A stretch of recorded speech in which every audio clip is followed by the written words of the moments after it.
আমরা মুসলমান, আমাদের কিছু ক্যারেক্টার আছে, চারিত্রিক বৈশিষ্ট্য আছে, যে বৈশিষ্ট্যগুলি অন্যান্য কোনো প্রাণীর মধ্যেও নাই, কোনো জাতির মধ্যেও নেই।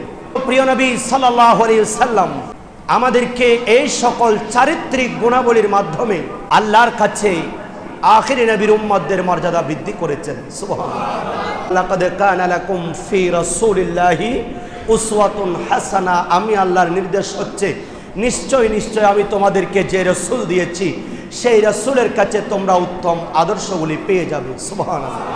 বাহ্যিক আবরণ মানুষকে সৌন্দর্য বর্ধন করে, সুন্দর পোশাক পরলে, টুপি দিলে, কাপড় পরলে বাহ্যিকভাবে সুন্দর লাগে।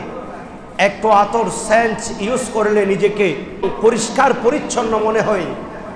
কিন্তু মানুষের চারিত্রিক একটা বৈশিষ্ট্য আছে, যেই চরিত্রটা যদি মানুষ সুন্দর করতে না পারে তাহলে তার হাজারো বাহ্যিক আবরণ সৌন্দর্য তার কিছুই কাজে আসবে।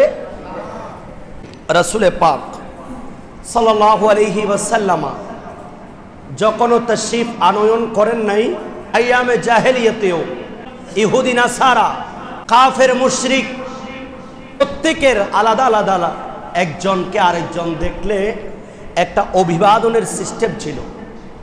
আমার সাথে কারো দেখা হয়েছে, আমি তাকে প্রথমে কি বলবো? কারণ আইয়ামে জাহেলিয়াতের আরবরা ছিল একটু বেশি কর্কশ এবং বেশি রাগান্বিত। এদেরকে দেখলে মানুষ ভয় করত, যার কারণে একজন আরেকজনের সামনে যাওয়াটা নিরাপদ মনে করত না। কারণ কখন রাঙা তরবারি দিয়ে তার উপর আঘাত করে, এই ভয়টা ছিল।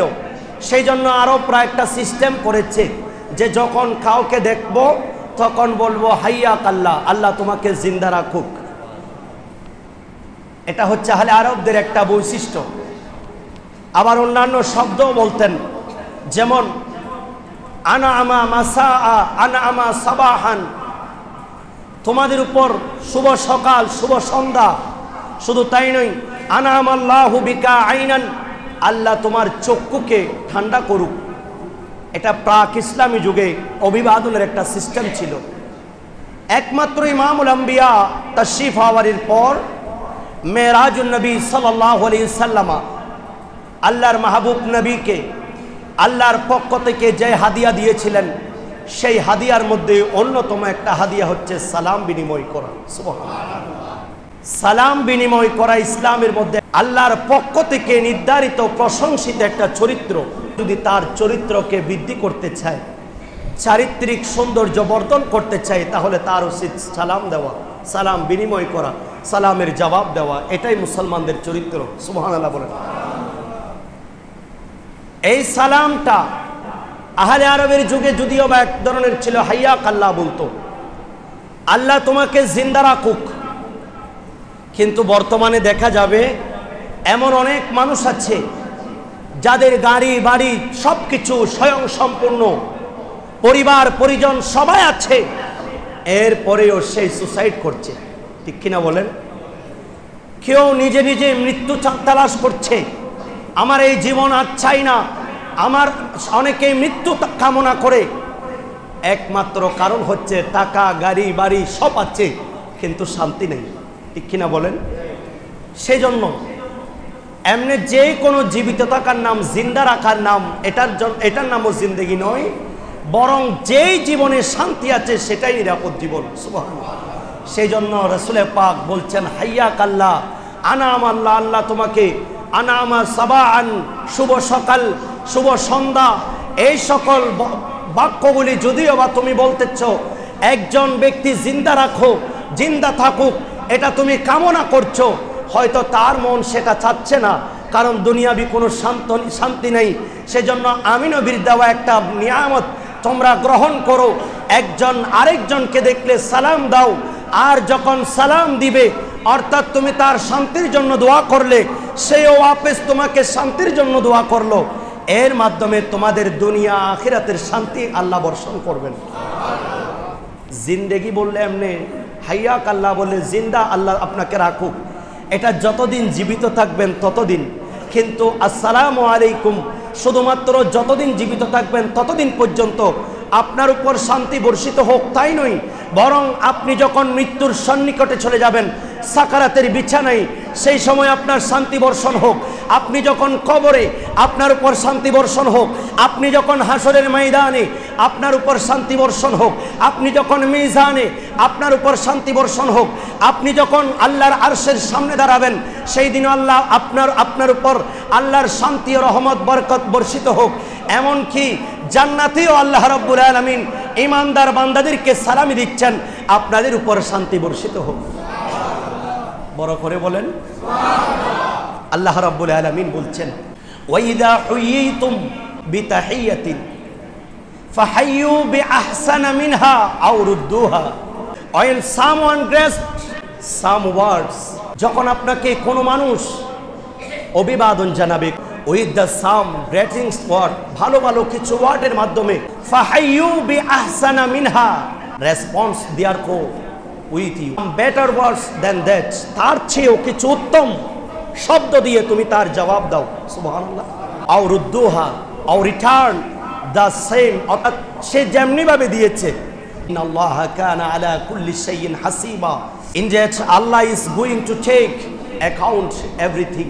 আল্লাহ রাব্বুল আলামিন সকলের উপর এই হিসাবের পরিণতি, আপনি যদি বাড়িয়ে বলেন বাড়ানো সওয়াব দিবেন, আপনি যদি কম বলেন কম সওয়াব দিবেন, কারণ হিসাব নিকাশ আল্লাহর হাতে। আপনি যদি বেশি দেন বেশি সওয়াব পাবেন, আর যদি কম দেন কম সওয়াব পাবেন। সুবহানাল্লাহ। এই আয়াতের ব্যাখ্যায় মুফাসসিরিন ইকরাম অসংখ্য বর্ণনা করেছেন। তন্মধ্যে একটা হচ্ছে এই সালামের রসমটা, এটা বর্তমান প্রথাটা, কিন্তু আমরা মুসলমান দাবি করি। আমাদের বড় আফসোস লাগে একজন মানুষ আরেকজন মানুষকে সালাম দেওয়াকে এত বেশি কষ্ট মনে করে যে সালাম দিলে তার মর্যাদা বেড়ে যাবে, আমার মর্যাদা কমে যাবে। অথচ নয়, আল্লাহর নবী বলছেন তোমাদের মর্তবা বৃদ্ধি পাবে তোমরা যদি আগে সালাম দাও। নিজের একজন আগে সালাম দেওয়া তার মানে হলো, রাসূল পাক বলছেন তার মনে কোনো ধরনের বিন্দু মাত্র জাররা পরিমাণ হিংসা নাই। সুবহানাল্লাহ বলেন। কিন্তু এই রীতিনীতি আমরা একেবারে ভুলে যাচ্ছি। আরেকটা পদ্ধতি আমরা ভুলে যাচ্ছি, যেটা আমি আজকে হাদিসে নববীর মাধ্যমে ইনশাআল্লাহ প্রমাণ করার চেষ্টা করব। কিছু কিছু বর্তমান ফিতনাবাজ এবং বিশেষ করে যারা ফিতনা সৃষ্টি করে, যারা জানা অজানাকে যারা মিশ্রণ করে, যারা কোরআন ও হাদিসের ভালোভাবে রিসার্চ না করে, স্টাডি না করে মানুষকে বলে দেয় যে পায়ে ধরে সালাম করা এটা হারাম। নাউজুবিল্লাহ বলেন। এই ধরনের বক্তব্যগুলি দিয়ে দিয়ে আজকে মানুষকে এই সকল আদব কায়দা, ভদ্রতা, মার্জতা এবং পারস্পরিক হৃদ্যতা এটা কমিয়ে ফেলেছে এই সকল কিছু নোংরা আলেমের কারণে। কথা বলেন ঠিক কিনা? অথচ কোরআন ও সুন্নাহ যখন স্টাডি করবেন, আপনার সম্মুখে স্পষ্ট যে বুজুর্গানে দিন সাহাবায়ে কেরাম রাসূল পাককে কিভাবে চুমু দিতেন, কিভাবে সালাম করতেন হাতে পায়ে ধরে, এবং সাহাবায়ে কেরাম একজন আরেকজনকে সালাম করতেন, চুমু দিতেন। এই পদ্ধতিটা আজকে সমাজ থেকে রহিত হয়ে যাচ্ছে, এমনকি সালামের প্রথা পর্যন্ত চলে যাচ্ছে। কথা বলেন ঠিক কিনা? এক সময় আমাদের মারা আমাদেরকে শিক্ষা দিত যে তোমরা যখন বড়জনের পাশ দিয়ে যাবে তখন তোমরা দুই পাশে হাত নামিয়ে যাবে, সালাম দিবে, ঘরে ঢোকার সময় সালাম দিবে, ঘর থেকে বের হওয়ার সময় সালাম দিবে। আর আমাদেরকে মাদ্রাসায় পড়িয়েছেন ছোট্ট ছোট্ট যখন থাকতাম, যখন কারো দেখা পাবে সালাম দিবে, হাত মিলাবে। সুবহানাল্লাহ বলেন। এই রীতিনীতিগুলি আমরা মুসলিম সমাজে আছে। আজকে আমি যেই কথাটা আপনাদের কাছে সর্বপ্রথম অনুরোধ করব, আমি কোরআন ও সুন্নাহর আলোকেই বলবো, আজকে থেকে অন্তত পক্ষে চেষ্টা করেন প্রিয় নবীর একটা সুন্নাত, যেটা সাহাবায়ে কেরামদের আমল ছিল, যেটা আল্লাহর আমল, যেটা স্বয়ং রব্বুল আলামিন বান্দাকে দেন, যেটা স্বয়ং রব্বুল আলামিন আল্লাহর নবীর উপর দিয়েছেন, যেটা স্বয়ং রব্বুল আলামিন নবীদের উপর দিয়েছেন, যেই আমলটা নবীজি সাহাবায়ে কেরামদেরকে দিয়েছেন, যে আমলটা সাহাবায়ে কেরাম পারস্পরিকের মাধ্যমে আমাদেরকে শিক্ষা দিয়েছেন, সেই সালাম আমরা বিনিময় করতে রাজি আছি কিনা? একটু করবেন সবাই। আল্লাহ কবুল করুক, আমিন।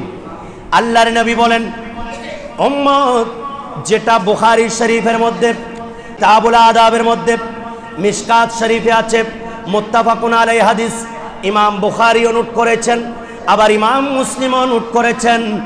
আবু সালামের কিতাবুল আদাবের মধ্যে, তিরমিজি শরীফ, আবু দাউদ শরীফে হাদিস আছে, আন ইমরান ইবনে হুসাইন রাদিয়াল্লাহু তাআলা আন্না রাজুলান জাইলান নবী সাল্লাল্লাহু আলাইহি ওয়াসাল্লাম আসসালামু আলাইকুম। আল্লাহর নবীর দরবারে একজন আসলেন, ইনি এসে আল্লাহর নবীকে সালাম দিলেন, ইয়া রাসূলুল্লাহ আসসালামু আলাইকুম, আপনার উপর শান্তি বর্ষিত হোক। ফারাদ্দা আলাইহি, আল্লাহর নবী তাকে বললেন ওয়া আলাইকুমুস সালাম। সুম্মা জালাসা ফাকালা আন-নবী সাল্লাল্লাহু আলাইহি ওয়াসাল্লাম আশরুন, আল্লাহর নবী বললেন, ওই সাহাবী বসে গেলেন। রাসূল পাক সাহাবায়ে কিরামদেরকে লক্ষ্য করে বলছেন 10টি নেকি আল্লাহ রাব্বুল আলামিন তার আমলনামার মধ্যে লিপিবদ্ধ করে দিয়েছেন। নবীজিকে বললেন আসসালামু আলাইকুম, হুজুর আপনার উপর আল্লাহর শান্তি বর্ষিত হোক। নবীও বলছেন তোমার উপরে শান্তি বর্ষিত হোক। এর মাধ্যমে আল্লাহ কয়টা নেকি দিয়ে দিলেন? 10টা নেকি দিয়ে দিলেন। ফাকালা সুম্মা জাখারু, এরপর আরেকজন আসলেন, ফাকালা আসসালামু আলাইকুম ওয়া রাহমাতুল্লাহি, আল্লাহর নবী রাহমাতুল লিল আলাম। ফারাদ্দা আলাইহি ফাজালাসা ফাকালা ইশরুনা, আল্লাহর নবী বলছেন, এরপরে দ্বিতীয়জন আসলেন, আল্লাহর নবীকে সালাম দিলেন, আসসালামু আলাইকুম ওয়া রাহমাতুল্লাহ। এই দুটি বাক্য দ্বারা আল্লাহর নবীকে সালাম দিলেন। আল্লাহর নবী বলছেন ওয়া আলাইকুমুস সালাম ওয়া রাহমাতুল্লাহি। এইভাবে বলার পর সাহাবী বসে গেলেন। আল্লাহর নবী বলছেন তার আমলনামায় আল্লাহ রাব্বুল আলামিন 20টা নেকি লিখে দিয়েছেন। বড় করে বলেন সুবহানাল্লাহ। সুম্মা জাআ আখারু, এরপরে আরেকজন আসলেন, ফাকালা আসসালামু আলাইকুম ওয়া রাহমাতুল্লাহি ওয়া বারাকাতুহু, আল্লাহর নবী ফারাদ্দা আলাইহি তার অনুরূপ সালাম দিলেন, জবাব দিলেন ওয়া আলাইকুমুস সালাম ওয়া রাহমাতুল্লাহি ওয়া বারাকাতুহু। ফাজালাসা ফাকালা 30, আল্লাহর নবী রাহমাতুল আলামিনকে যখন এই 3টি বাক্য দ্বারা সালাম দিচ্ছেন, নবীজিও 3টা বাক্য দ্বারা সালামের জবাব দিয়েছেন। নবী বলছেন আল্লাহ তার আমলনামায় 30টা নেকি লিখে দিয়েছেন। ওয়াফি রিওয়ায়াতিন, অন্য একটা রিওয়ায়াতের মধ্যে আনাস বিন মুআজ বিন আনাস রাদিয়াল্লাহু তাআলা ওনার কাছ থেকে এটাও বর্ণিত আছে, আরেকজন এসে বললেন ইয়া রাসূলুল্লাহ আসসালামু আলাইকুম ওয়া রাহমাতুল্লাহি ওয়া বারাকাতুহু ওয়া মাগফিরাতুহু। রাসূল পাক সাল্লাল্লাহু আলাইহি সাল্লাম তার অনুরূপ জবাব দিলেন। এরপরে রাসূল পাক বলছেন 40, আল্লাহ তার আমলনামায় 40টা নেকি লিখে দিয়েছেন। আল্লাহ আপনার উপর শান্তি বর্ষণ করুক, আল্লাহর রহমত বর্ষণ করুক, আল্লাহর বরকত বর্ষণ করুক এবং আল্লাহ আপনাকে ক্ষমা করুক। এই 4টা বাক্য বলার কারণে আল্লাহ রাব্বুল আলামিন তার আমলনামায় 40টা নেকি লিখে দিয়েছেন। ফাকালা হাকাযা তাকুনুল ফাদাইল, এইভাবে একজন মানুষ যখন সালামের মাধ্যমে আরেকজন মানুষকে যখন দোয়া বিনিময় করে, শান্তি বিনিময় করে, তখন আল্লাহ রাব্বুল আলামিন মর্যাদা অনুযায়ী তাকে আল্লাহ বরকত বৃদ্ধি করে দেন। বড় করে বলেন সালাম বিনিময় করো একজন আরেকজনকে। রাসূল পাক বলছেন লা তাদখুলুনাল জান্নাহ হাত্তা তুমিনু, তোমরা ততক্ষণ পর্যন্ত ঈমানদার হতে পারবে না যতক্ষণ একজন মানুষ আরেকজনকে ভালোবাসবে না। ওয়ালা তুমিনু হাত্তা তাহাবু, এবং তোমরা একে অপরকে ততক্ষণ তোমরা ঈমানদার হবে না যতক্ষণ পর্যন্ত তোমরা একজন আরেকজনকে ভালোবাসবে না। ততক্ষণ পর্যন্ত তোমরা জান্নাতে যাবে না যতক্ষণ তোমরা একজন আরেকজনকে ঈমানদার হবে না, ততক্ষণ পর্যন্ত ঈমানদার হবে না যতক্ষণ একজন আরেকজনকে ভালোবাসবে না। আল্লাহর নবী বলছেন আওয়ালা আদুল্লুকুম, আমি কি তোমাদেরকে এমন একটা বিষয় শিক্ষা দিব যে বিষয়টা, যে কাজটা করলে তোমরা পরস্পরের মধ্যে মহাব্বত বৃদ্ধি পাবে? ইয়া রাসূলুল্লাহ বালা, হ্যাঁ আমাদেরকে এমন একটা পন্থা দেখিয়ে দেন যার মাধ্যমে আমরা আমাদের মধ্যে সারাক্ষণ ঝগড়া ফ্যাসাদ লাগিয়ে থাকে, যে একজন আরেকজনের মধ্যে যদি মন ক্ষুণ্ণ হয়ে যায়, এই সময় পরস্পরের মহাব্বত সৃষ্টি করার একটা পন্থা জানিয়ে দেন। আল্লাহর নবী বলছেন আফসুস সালাম, তুমি একজন আরেকজনকে সালাম বিনিময় করো। আমি তো গত জুমায় বলেছিলাম যে ইসলামের মধ্যে 2টি কাজ সবচেয়ে উত্তম। একটা হচ্ছে আফসুস সালামা তুকরিউস সালামা ওয়া তুতঈমুত তাআমা, একজন আরেকজনকে খাবার খাওয়ানো এবং সালাম দেওয়া। আলা মান আরাফতা ওয়া মান লাম তারিফ, সেই তোমার পরিচিত হোক অথবা অপরিচিত হোক। সুবহানাল্লাহ বলেন। সালাম বিনিময় হচ্ছে একটা দোয়া। আপনি তার জন্য শান্তির জন্য দোয়া করলেন, আসসালামু আলাইকুম ওয়া রাহমাতুল্লাহি ওয়া বারাকাতুহু, তার মানে আপনি তার শান্তি, বরকত, রহমতের জন্য দোয়া করলেন, সে আপনাকেও দোয়া করলো। এই দোয়া আদান প্রদান এর মাধ্যমে, কারণ মানুষের প্রত্যেকটা বিষয় নির্ভর করে দোয়ার উপর। এই দোয়ার মাধ্যমে মানুষের তাকদীর পরিবর্তন হয়ে যায়। সুবহানাল্লাহ বলেন। সেই জন্য আজকাল আমরা দেখি এক শ্রেণীর আলেমরা, আজকে আমাদের ছোট্ট ছোট্ট বাচ্চারা যখন আমাদেরকে পায়ে ধরে সালাম দেয়, এটাকে অনেকে শিরিক বলে, অনেকে বেদাত বলে। কারণ শিরিক বলার কারণ হচ্ছে সে নাকি মাথা ঝুঁকায়। নাউজুবিল্লাহ বলেন। শুধু মাথা ঝুঁকায়, মাথা ঝুঁকিয়ে আরেকজনকে পায়ে ধরে সালাম দেয়, এই মাথা ঝুঁকানোর কারণে এটা নাকি শিরিক। নাউজুবিল্লাহ বলেন। যে যদি মাথা ঝুঁকাতে হয় শুধুমাত্র একমাত্র আল্লাহর কাছেই ঝুঁকাতে হবে। নাউজুবিল্লাহ বলেন। এই ধরনের মন্তব্য করে আপনারা ইউটিউবে দেখবেন অনেক বক্তারা তাদের বক্তব্য দেয় পায়ে ধরে সালাম করা এটা শিরিক। শুধুমাত্র এটা একটা সোসাইটি কালচার, আমাদের সমাজের একটা নীতি বলছে, এটা নাকি ইসলামে কোথাও নেই, এই মর্মে নাকি কোনো হাদিস নেই, কোনো কোরআনে পাকের তিলাওয়াত নেই। অথচ আল্লাহ রাব্বুল আলামিন যে আয়াতে কারিমায় আল্লাহ বলছেন, ওয়াইযা হুয়িতুম বিতাহিয়াতিন ফাহাইয়ু বিআহসানা মিনহা, যখন কেউ তোমাদেরকে সালাম দেয়, অভিবাদন জানায়, তখন তোমরা তার চেয়ে উত্তম কোনো পন্থায় তাদেরকে সালাম দাও। মিনহা আও রুদ্দুহা, অথবা তার অনুরূপভাবে তোমরা ফেরত দাও।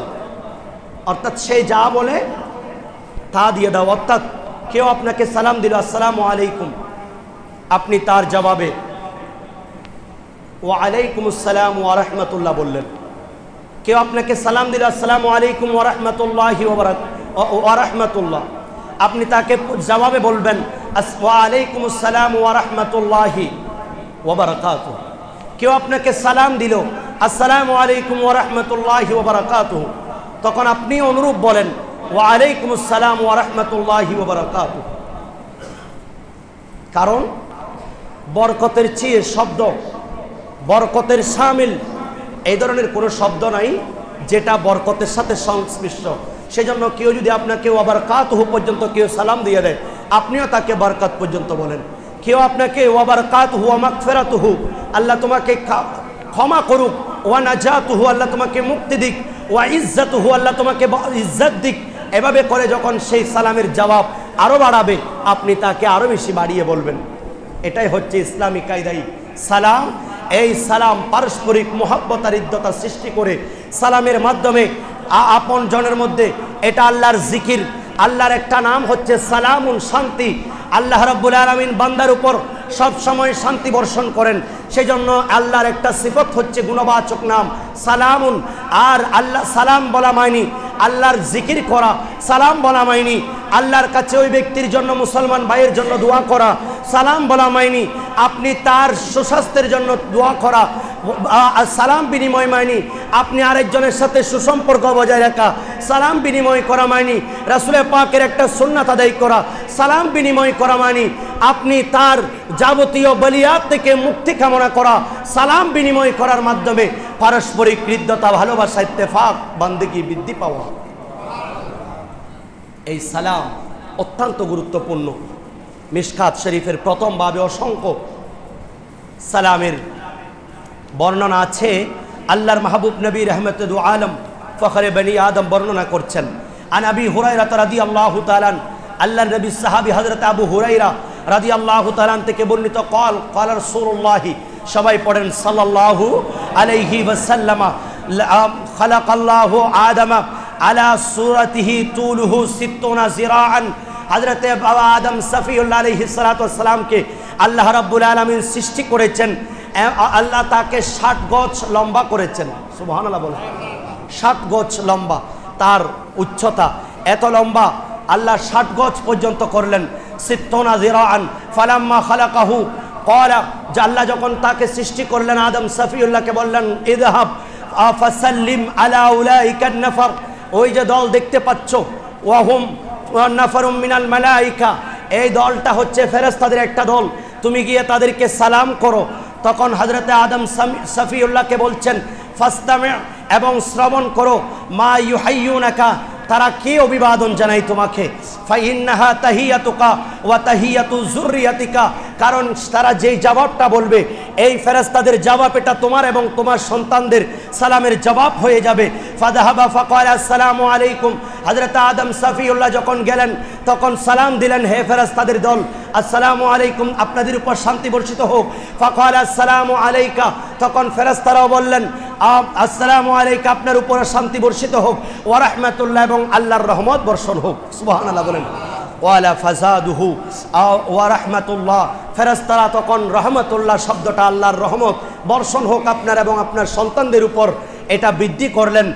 আর আল্লাহ রাব্বুল আলামিন, আল্লাহর নবী বলছেন ফাকালা ফাকুল্লু মিন মান ইয়াদখুলুল জান্নাহ আলা সূরাতি আদম ওয়া তুলুহু, প্রত্যেক বনি আদম যখন যারা জান্নাতে প্রবেশ করবে তারাও আদম সফিউল্লাহর মতো 60 গজ লম্বা হবে এবং তাদের এই লম্বা, তাদের এই উঁচু, তাদের দৈর্ঘ্য তখন হযরতে আদম সফিউল্লাহর মতো হয়ে যাবে। সুবহানাল্লাহ। প্রত্যেক মানুষ এভাবে যুগ যুগ ধরে, নূহ আলাইহিস সালাতু ওয়াস সালামের সময় আরেকটু খাটো, ইব্রাহিম আলাইহিস সালাতু ওয়াস সালামের সময় আরেকটু খাটো, ঈসা রূহুল্লাহর সময় আরেকটু খাটো, ইমামুল আম্বিয়ার উম্মত আরেকটু খাটো। আল্লাহর নবী বলছেন যে এভাবে ফালাম ইয়াজালুল খালকি ইয়ানকাদি বাদাহু হাত্তাল আন, এইভাবে আস্তে আস্তে ছোট হতে হতে বর্তমানে এতটুকু পর্যন্ত হয়েছে। সুবহানাল্লাহ বলেন। তাহলে এটা নবীদের একটা বৈশিষ্ট্য, সালাম বিনিময় করা। এই সালামের মাধ্যমে পারস্পরিক হৃদ্যতা, ভালোবাসা বৃদ্ধি পায়। সেজন্য রাসূল পাক সাল্লাল্লাহু আলাইহি সাল্লাম বলছেন, যখন কেউ তোমাদেরকে সালাম দেয় তখন তার বিনিময়ে তোমরা তাকে উত্তম কিছু বলে সালাম দাও, এই সালামের মাধ্যমে তোমাদের পারস্পরিক হৃদ্যতা বৃদ্ধি পাবে। সুবহানাল্লাহ বলেন। মাথা ঝুঁকানো এটা শিরিক নয়। শুধুমাত্র মাথা ঝুঁকানোর নাম যদি শিরিক হতো, কোনো মানুষ মাথাকে নত করত না। নামাজ ছাড়াও আমাদেরকে আরো অনেক কাজে মাথা ঝুঁকাতে হয়। কোনো একটা বস্তু নিচে পড়ে গেলেও সেটা নেওয়ার জন্য হলেও মাথা ঝুঁকাতে হয়। এটা কি শিরিক হবে? আসলে তারা বুঝে না শিরিকের সংজ্ঞা কি। শিরিক হচ্ছে আল্লাহর জাত এবং সিফত, আল্লাহর জাত এবং গুণবাচক